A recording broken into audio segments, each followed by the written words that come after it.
Fala galera, boa noite, tudo bem? Sou o professor Fernando de Geografia, né? Estamos chegando no nosso final do ano aí e eu vou trabalhar com vocês o conteúdo de migrações brasileiras, também chamado de migrações internas, tá? E eu vou dividir isso em duas partes das migrações. Vocês já viram, né? Tem duas imagens importantes. Uma são de retirantes, né? Que são trabalhadores sertanejos, grupos de sem terras que fugiram das secas do Nordeste, né? E vieram para as grandes cidades da região sudeste do Brasil. E uma outra migração é composta pelos boias frias ou trabalhadores volantes que se deslocam diariamente, né, para as áreas rurais para trabalhar, tá, por um tipo de empreitada, por um tipo de diária de serviço. Eles são chamados de boias frias porque eles comem, né, a comida fria, não há lugar para esquentar a comida dessas pessoas, né? É uma população extremamente aí de migração pobre, né, muito explorada, tá? E basicamente ela ocorre muito em época de colheitas, tá? Mas então é também uma migração de trabalhadores. A imigração para o Brasil, ela se deu a partir do final do século XIX, a partir de 1870, né? Por quê? Porque em 1850 houve a Lei Eusébio de Queiroz, e a Lei Eusébio de Queiroz ela proibiu o tráfico negreiro, né? Então o tráfico da África para o Brasil foi extinto, né? Tivemos ainda um período de tráfico interno de escravos, ou seja, vindo do Nordeste para os cafeicultores do Sudeste, mas isso não era, tá? Isso não era forte, né? Isso não dava à cafeicultura a mão de obra necessária. Então não era suficiente. Então coube lá, a partir de 1870, políticas de Dom Pedro II de abrir as portas, né? Aí vieram nesse período europeus e asiáticos. Europeus basicamente italianos, depois portugueses.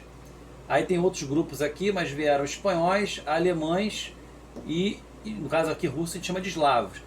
E os asiáticos, japoneses e para frente um pouquinho sírio-libaneses. Claro que aqui não é só sírio-libanesa, que há outras etnias, outras nacionalidades também, tá? De um total de mais ou menos 5 milhões de imigrantes, tá? Então o Brasil ele recebeu muitos imigrantes entre 1870 até 1930. E na década de 30, o presidente Getúlio Vargas, querendo industrializar o Brasil, proíbe, né, os imigrantes de entrarem no Brasil, justamente para eles não ocuparem os postos de trabalho da industrialização brasileira. Nesse período, durante esse período aqui, do final do século XIX até a década de 30, dos anos 20, a migração é muito importante, porque ela ajuda a população brasileira a crescer. A população brasileira não cresce tanto nesse período, né? E o que cresce se dá muito pelo somatório da imigração, que muitas vezes vai superar o crescimento populacional, tá? O crescimento vegetativo ou natural, principalmente, daquele tempo. Porém, ao longo, né, da história, nós temos hoje 210 milhões de brasileiros, né? Chegar a esse valor aqui de quase 5 milhões é muito pouco. O Brasil teve pouco impacto, tá, na imigração brasileira ao longo de toda a história. Mas até a década de 30, a migração sim superou até, em alguns anos, o crescimento vegetativo ou natural da população. A maior parte dos imigrantes vieram, sobretudo, para a região sudeste, principalmente para o estado de São Paulo. São Paulo foi o estado que teve portugueses, mas muitos italianos, né? Tivemos em São Paulo, por exemplo, o Andrea Matarazzo, né, que foi o maior industrial brasileiro de origem italiana. Tivemos o grupo Martinelli, outro italiano, mas tivemos japoneses, né, em São Paulo. Tivemos aí sírio-libaneses, né, sobretudo na cidade de São Paulo, espanhóis, tá? Então São Paulo foi o estado que mais recebeu imigrantes, basicamente para trabalhar na agricultura do café, sobretudo os italianos e os japoneses, né, e substituir a mão de obra de origem africana, tá, a mão de obra escrava.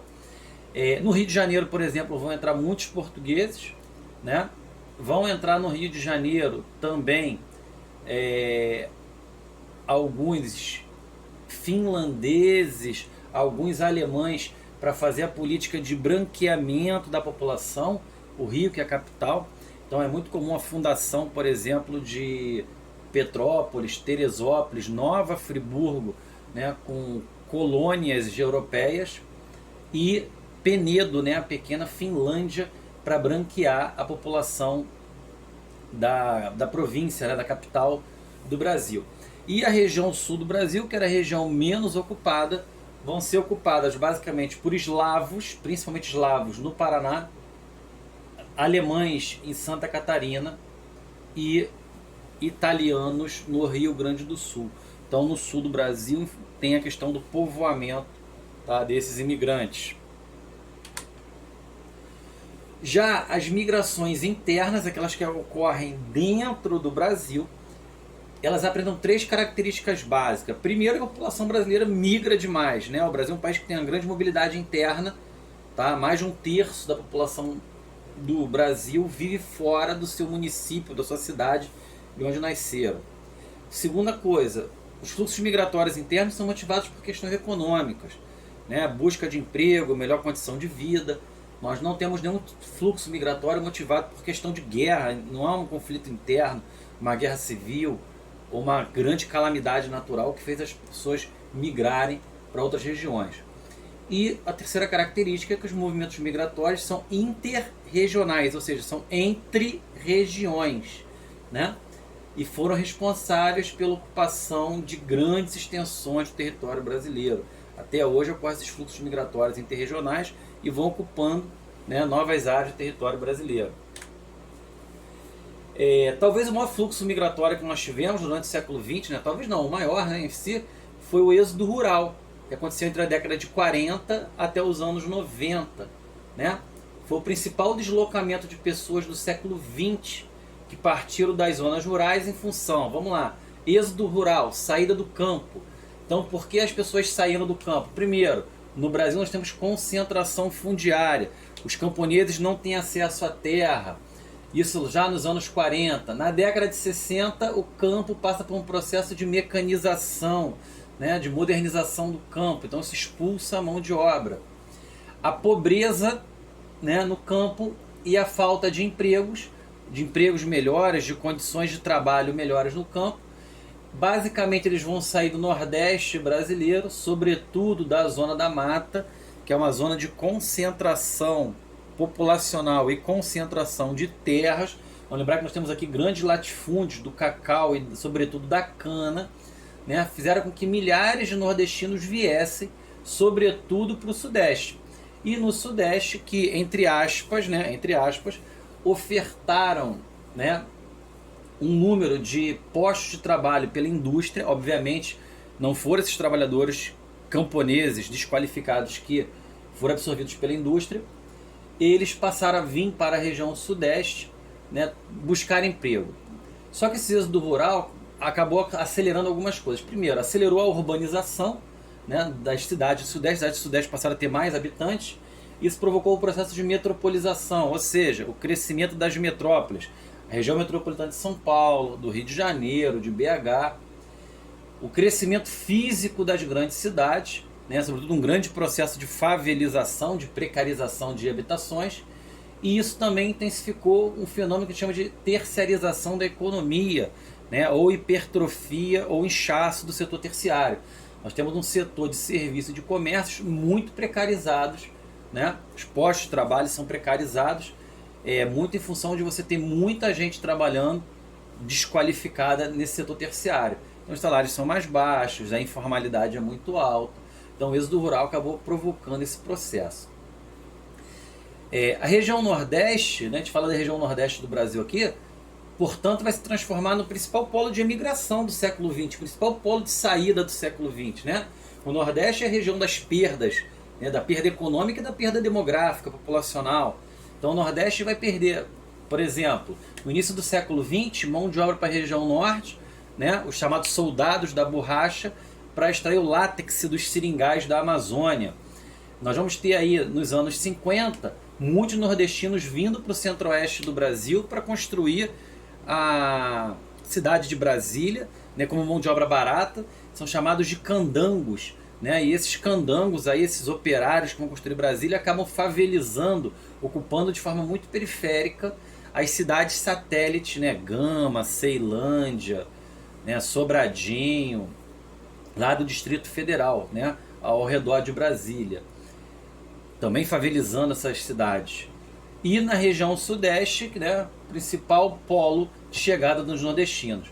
Enquanto a região nordeste se transformou no principal polo de emigração, de saída, o sudeste se transformou no principal polo de imigração também interna, a partir de meados do século XX, por ser a região economicamente mais dinâmica do Brasil.